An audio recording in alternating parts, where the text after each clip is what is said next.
Olá! Em nossa reflexão de hoje falaremos sobre a vida de um homem muito conhecido de todos nós, o profeta Elias. O texto encontra-se no livro de 1 Reis, capítulo 19, do verso 1 ao verso 8. Ora, Acabe fez saber a Jezabel tudo o que Elias havia feito e como matar à espada todos os profetas. Então Jezabel mandou um mensageiro a Elias a dizer-lhe: Assim me façam os deuses e outro tanto, se até amanhã a estas horas eu não fizer a tua vida como a de um deles. Elias teve medo e correu para salvar a sua vida. Quando chegou a Berseba, que pertence a Judá, deixou ali o seu moço. Ele mesmo, porém, foi ao deserto caminho de um dia. Chegou, assentou-se debaixo de um zimbro e pediu para si a morte, dizendo: Já basta, ó Senhor. Toma agora a minha vida, pois não sou melhor do que meus pais. E deitando-se, dormiu debaixo do zimbro. De súbito, um anjo o tocou e lhe disse: Levanta-te e come. Ele olhou e viu que à sua cabeceira estava um pão cozido sobre brasas e uma botija de água. Tendo comido e bebido, tornou a deitar-se. O anjo do Senhor voltou segunda vez. Tocou-o e lhe disse: Levanta-te e come, pois muito longo te será o caminho. Levantou-se, comeu e bebeu. Com a força daquela comida, caminhou 40 dias e 40 noites até Horebe, o monte de Deus. Em momentos difíceis, provavelmente você já deve ter sentido falta de energia e, portanto, vontade de ficar deitado na cama sem muito ânimo para qualquer outra coisa. Ou pode ser que você esteja tão revoltado por alguma injustiça cometida contra você que sua tendência seja de ficar remoendo o acontecido ou o diálogo que pretende ter com a pessoa que te feriu e acaba se desconcentrando de outros afazeres do dia. Ou você está passando por momentos de grande pressão e ansiedade que não consegue nem dormir direito. São tantas as situações que nos afetam e perturbam que nem mesmo sabemos o que fazer. Neste processo de altos e baixos que a vida nos traz, precisamos buscar os meios para levantar e continuar nossos afazeres. Pode ser que, ao decidir dar limites às emoções, você ainda vá para outra atividade com algum sentimento de desconfortável ou com pensamentos perturbadores. Mas o fato de você ir e tirar o foco daquilo que o perturba ajudará você a caminhar com a sua vida, por mais que ainda esteja se sentindo conturbado.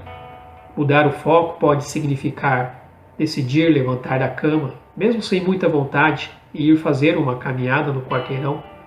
Após chorar por alguns minutos, enxugar as lágrimas e ir, mesmo com algum pesar, lavar uma louça, ler um livro, ligar para uma pessoa, voltar ao trabalho, assistir a um vídeo que possa ajudá-lo. Ou seja, em algum momento temos que escolher fazer algumas coisas para não ficarmos centrados nas emoções que se relacionam com o nosso problema.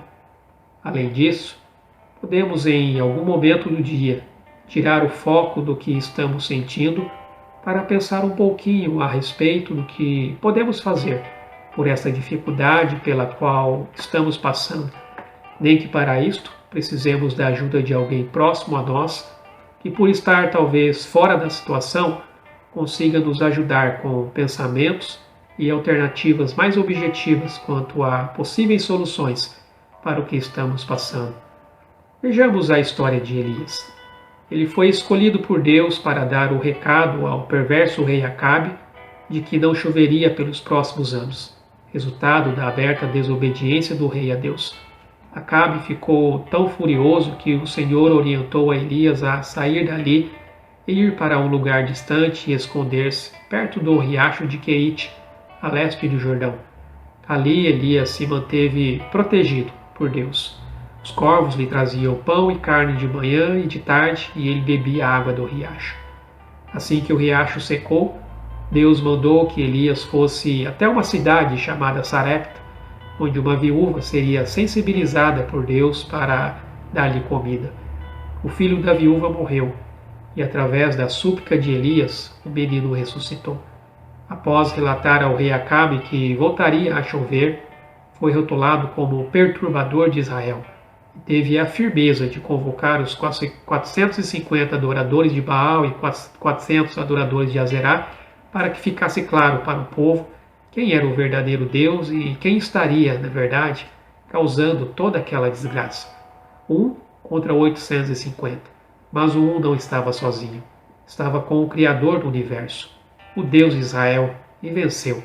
No entanto, depois de tantas maravilhas vividas ao lado do Senhor, ao ser jurado de morte por Jezabel, a esposa de Acabe, Elias teve medo e fugiu para salvar a vida. Pediu a Deus para morrer. O sentimento de tristeza tomou conta do seu coração, sem energia, sem vontade de viver. Mas Deus mandou um anjo até Elias, e este ordenou que ele levantasse e comesse. Ele comeu, mas deitou-se de novo. O anjo voltou de novo e pediu que ele comesse mais, porque a viagem seria longa. Então ele se levantou, comeu e bebeu. Fortalecido com aquela comida, viajou 40 dias e 40 noites, até chegar a Horebe, o monte de Deus. Já saiu para cumprir outro chamado de Deus. A força que temos que ter para deixar algumas emoções de lado e pensarmos em alternativas é resultado da ação de Deus em nos mostrar o que está por trás de nossas emoções e nos fazer agir, baseado nesta revelação. O anjo não levantou Elias. Elias precisou decidir levantar-se e comer. Deus nos orienta, nos capacita, nos dá condições para continuarmos caminhando, mas algo precisa acontecer da nossa parte. Deus já tem lhe mostrado saídas para sair deste estado de letargia e desespero em que você se encontra. A questão é: o que você tem feito? O que você precisa fazer hoje por sua vida para lidar com essas emoções que o impedem de agir?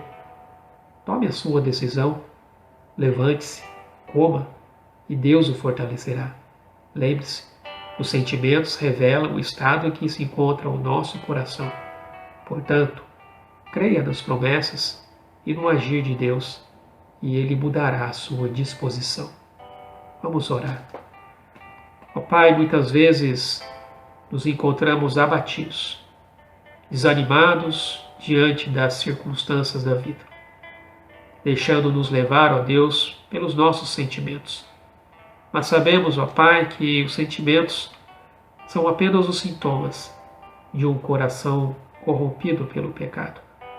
Por isso eu te peço, em nome de Jesus, que o Senhor nos ajude e que possamos ter a disposição, ó Deus, de nos levantar e continuar, ó Deus, porque o Senhor é a nossa esperança. O Senhor é o nosso refúgio, a nossa fortaleza. O Senhor, ó Pai, é quem nos dá força para continuar. Por isso, ó Deus, eu te louvo e te agradeço. Em nome de Jesus. Amém, Senhor. Que o Senhor te abençoe. Fique na paz.